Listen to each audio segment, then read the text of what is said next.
Bismillahirrahmanirrahim. Assalamualaikum warahmatullahi wabarakatuh.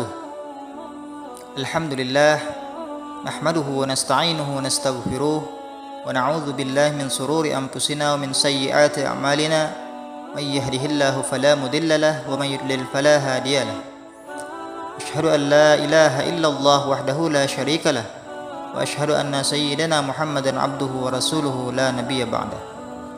Allahumma salli wa sallim wa barik ala sayyidina Muhammad wa ala alihi wa ashabihi wa man tabi'ahum bi ihsanin ila yaumil qiyamah, amma ba'd. Bapak Ibu kaum muslimin dan muslimat yang rahmati Allah Subhanahu wa taala. Pada kesempatan kali ini kita akan kembali melanjutkan tadabbur Al-Qur'an kita, yaitu dimulai dari surah Al-Baqarah ayat 21 sampai ayat 29. Di ayat 21 Allah berfirman, A'udzubillahi minasyaitonirrajim. Ya ayyuhan nasu u'budu rabbakumul ladzi khalaqakum wal ladzina min qablikum la'allakum tattaqun. Wahai manusia, sembahlah Tuhanmu yang telah menciptakan kamu dan orang-orang yang sebelum kamu agar kamu bertakwa. Di sini sudah jelas bahwa manusia diperintahkan untuk beribadah dan menyembah hanya kepada Allah Tuhan yang Maha Esa, di mana Allah menegaskan bahwa Dialah yang telah menciptakan kita dan orang-orang sebelum kita. Tujuannya adalah agar kita bertakwa, karena dengan takwa kita akan terpelihara daripada siksa dan azabnya Allah Subhanahu wa taala. Kemudian di ayat ke-22, Alladzi ja'ala lakumul arda firasyan was samaa'a binaa'a wa anzala minas samaa'i maa'an fa akhraja bihi minats thamarati rizqan lakum fala taj'alu lillahi andada wa antum ta'lamun. Di ayat ini Allah jelaskan bahwa Dialah yang menjadikan bumi sebagai hamparan bagi kamu dan langit sebagai atap, dan Dialah yang menurunkan air hujan dari langit, lalu dihasilkan dengan hujan itu buah-buahan sebagai rezeki untuk kamu. Karena itu, kata Allah, janganlah kamu mengadakan tandingan-tandingan bagi Allah, padahal kamu mengetahui. Tandingan bagi Allah ini maksudnya adalah manusia dilarang memiliki kesembahan selain Allah atau mempersekutukannya dengan yang lainnya, seperti menyembah patung, menyembah berhala, menuhankan penguasa dan lain-lain. Padahal mereka mengetahui ini maksudnya sebenarnya manusia tahu bahwa patung, berhala ataupun penguasa itu tidak bisa menciptakan apa-apa seperti yang Allah ciptakan. Jadi jangan sekali-sekali mengadakan tandingan-tandingan bagi Allah.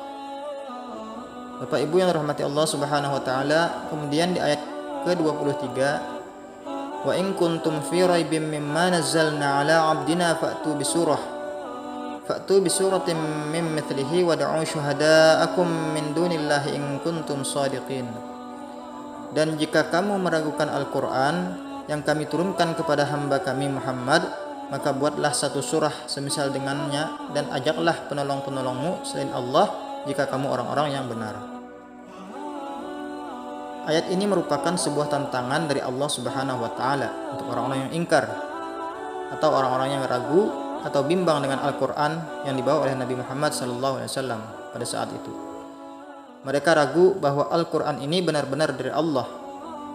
Mereka menuduh bahwa itu hanyalah karangan Nabi Muhammad SAW belaka.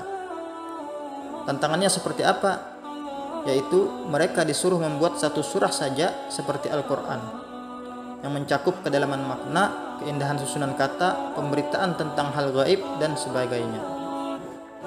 Namun pada kenyataannya tidak ada seorang pun sampai sekarang yang bisa membuat satu surah seperti Al-Quran ini.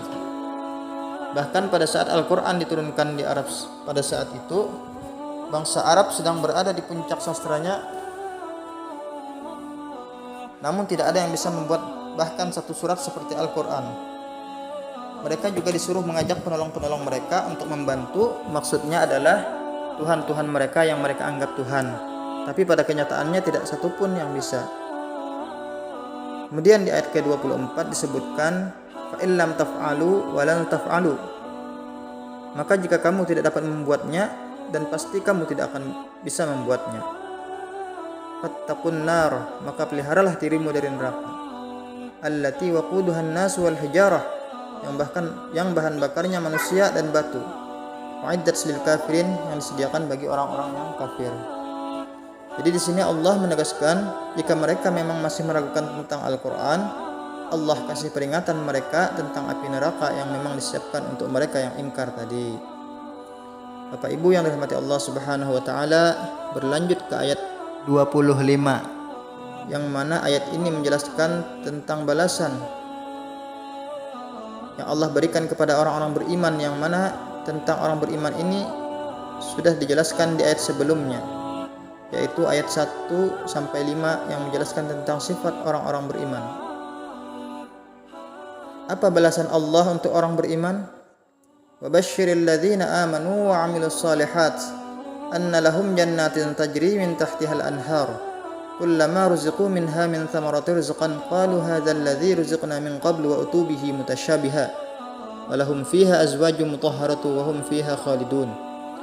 Dan sampaikanlah kabar gembira kepada orang-orang yang beriman dan berbuat kebaikan, bahwa untuk mereka disediakan surga-surga yang mengalir di bawahnya sungai-sungai. Setiap kali mereka diberi rezeki buah-buahan dari surga, mereka berkata, inilah rezeki yang diberikan kepada kami dahulu. Mereka telah diberi buah-buahan yang serupa, dan di sana mereka memperoleh pasangan-pasangan yang suci. Mereka kekal di dalamnya. Jadi Bapak Ibu yang dirahmati Allah Subhanahu wa taala, inilah yang menunjukkan bahwa Allah itu Maha Pengasih dan Maha Penyayang. Jadi selain kita disuruh beribadah kepadanya, kita juga disediakan balasan berupa surganya dengan segala kenikmatan di dalamnya. Padahal kita ini hanyalah hamba Allah yang maha kuasa. Seandainya Allah tidak menyediakan balasan, juga itu haknya Allah. Akan tetapi Allah ingin menunjukkan sifat Maha Rahman dan Maha Rahimnya kepada hambanya. Kemudian di ayat 26, innallaha la yastahi ay yadriba mathalan ma ba'udatan fama fawqaha fa ammal ladzina amanu faya'lamuna annahu al-haqqu min rabbihim wa ammal ladzina kafaru fayaquluna madza aradallahu bihadza mathala yudillu bihi katsiran wa yahdi bihi katsiran wa ma yudillu bihi illa al-fasiqin. Sungguhnya Allah tidak segan membuat perumpamaan seekor nyamuk atau yang lebih kecil dari itu. Adapun orang yang beriman, mereka tahu bahwa itu kebenaran dari Tuhan. Tetapi mereka yang kafir berkata, apa maksud Allah dengan perumpamaan ini? Dengan perumpamaan ini, banyak orang yang dibiarkannya sesat, dan dengan itu banyak pula orang yang diberikannya petunjuk. Tapi tidak ada yang dia sesatkan dengan perumpamaan itu selain orang-orang yang fasik. Ayat ini merupakan alasan kenapa banyak sekali Allah memberikan perumpamaan dalam Al-Quran untuk orang-orang yang beriman, karena mereka sudah yakin kepada Al-Quran, maka mereka tahu bahwa semua itu adalah kebenaran dari Allah. Sedangkan untuk orang-orang yang kafir dan orang yang fasik, karena mereka dari awal sudah ragu, tambah dengan kesombongan mereka yang selalu menolak kebenaran, sehingga mereka selalu menanyakan apa maksud dari perumpamaan itu. Dengan perumpamaan itu, banyak yang diberikannya petunjuk dan banyak juga yang tetap dibiarkannya tersesat. Semoga kita termasuk orang yang tidak pernah ragu dengan apapun yang ada dalam Al-Quran. Kemudian berlanjut ke ayat 27, alladzina yanquduna ahdallahi min ba'di mitsaqih wa yaqta'una ma amarallahu bihi ay yusalla wa yufsiduna fil ardh ulaika humul khasirun.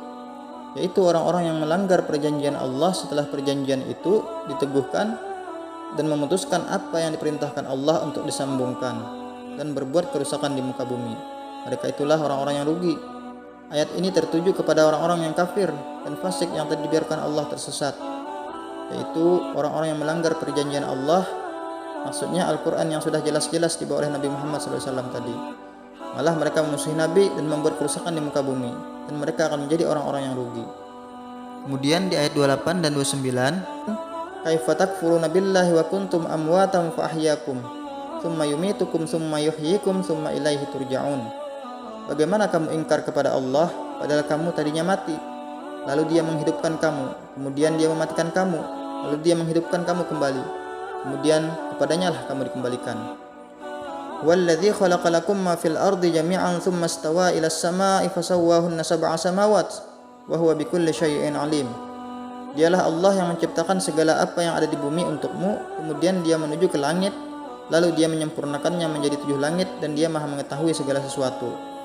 Bapak Ibu yang rahmati Allah Subhanahu wa taala, di ayat 28 dan 29 ini menunjukkan tanda-tanda kekuasaannya, bahwa Dialah Allah yang menghidupkan makhluknya, Dialah yang mematikan makhluknya, Dialah yang menciptakan segala yang ada di bumi.